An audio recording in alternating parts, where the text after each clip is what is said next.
Hola, hola, hola, ¿cómo andan? Bueno, vamos a ver uno de los temas centrales de nuestra materia porque es el tema que le da título a la materia, que es ¿qué es eso que entendemos por cultura? La cultura es un concepto problemático de definir, por ende no tenemos una definición exacta, precisa y universal y esencialista, sino que ha tomado una definición dependiendo del momento histórico en el que se habló, se pensó y se discutió acerca de qué es la cultura. Entonces lo que vamos a hacer es ver un recorrido de varias definiciones para ver qué se está poniendo en juego en cada una, qué de esas definiciones aún nos quedan y cómo podemos llegar a entender la cultura hoy. La primera definición que vamos a trabajar es una definición que llamaremos la definición ilustrada. ¿Por qué? Porque pertenece a la Ilustración, al gran pensamiento filosófico del siglo XVIII. Para los pensadores de la Ilustración, las personas poseían la cultura si tenían acceso a los libros, si tenían acceso al saber enciclopédico, si sabían leer, si sabían escribir. Entonces, eso hace que haya personas cultas, que son las que tienen este acceso, y personas incultas, que son las que quedan fuera de la lectura, fuera de la escritura. Entonces, por ejemplo, para una persona del siglo XVIII, una persona ilustrada, una persona que estudia en la universidad es una persona culta, mientras que una persona que vive en la calle, una persona de un pueblo originario, no es una persona culta. Por ende, hay personas que poseen cultura y personas que no. La segunda definición que vamos a ver no es del siglo XVIII, sino del siglo XIX, un poco posterior, que es la definición darwinista o evolucionista de cultura. Cuando digo darwinista, me refiero a la influencia que tuvo el pensamiento del naturalista y biólogo Charles Darwin, que descubrió esta teoría que llamó teoría de la evolución. Descubrió no, reformuló, digamos.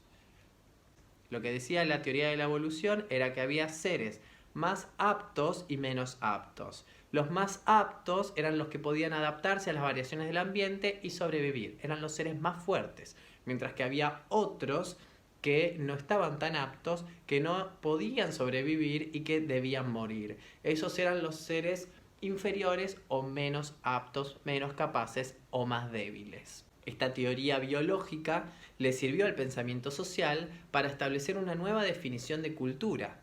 ¿Por qué? La cultura verdadera era aquella conformada por las personas más aptas, las más inteligentes, las que podían adaptarse mejor a distintas circunstancias. En cambio, las personas que no poseían cultura eran aquellas que estaban más cercanas al mundo de la naturaleza. La definición darwinista de cultura distingue cultura y civilización de naturaleza. ¿Por qué? Porque las personas que no tenían cultura eran las personas que estaban más aparejadas a lo animal. Eran las personas, por ejemplo, negras, por ejemplo, que tenían facciones similares a los simios. Esas eran personas que estaban más cerca de lo animal y que por ende no eran tan inteligentes y por ende eran inferiores. El pensamiento de Darwin influyó, por ejemplo, en las campañas de Europa para conquistar Asia y África, considerando a las personas que vivían en estos continentes como personas que no tenían cultura y por eso era obligación de Europa llevarles la cultura a partir del exterminio y de la dominación de la tierra. Pero también les sirvió a los totalitarismos del siglo XX para poder reunir judíos, por ejemplo, bajo este pensamiento antisemita, ponerlos en un campo de concentración, prender fuego y matarlos a todos. Porque la raza aria era la superior. La definición de cultura que propone el darwinismo social es una definición etnocéntrica. ¿Qué quiere decir etnocentrismo? Etnos viene de etnia, que es una comunidad. Centrismo viene de céntrico.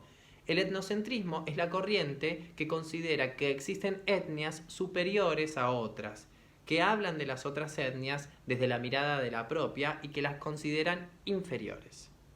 Lo contrario al etnocentrismo es la otredad, que es la corriente que considera a lo diferente simplemente como diferente, ni superior ni inferior, únicamente diferente, con otros valores, otras prácticas y otra forma de vivir. Esto nos lleva a nuestra tercera y última definición, que es la definición del relativismo cultural.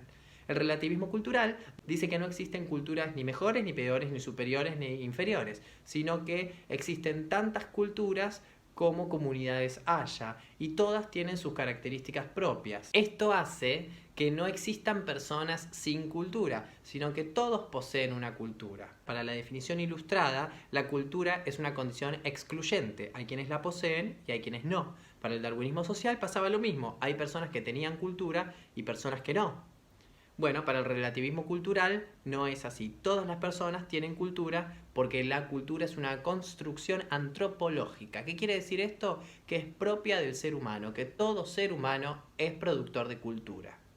Y ahora te pregunto a vos, ¿qué entendiste y qué considerás que es la cultura? ¿Vos tenés cultura? ¿A qué cultura perteneces? ¿Qué características tiene tu cultura? Todo esto nos hace seguir pensando quiénes somos, quiénes son los otros, qué cosas pertenecen al mundo en el que vivo, qué cosas no, y lo más importante, cómo mirar a lo que es diferente. A seguir pensando.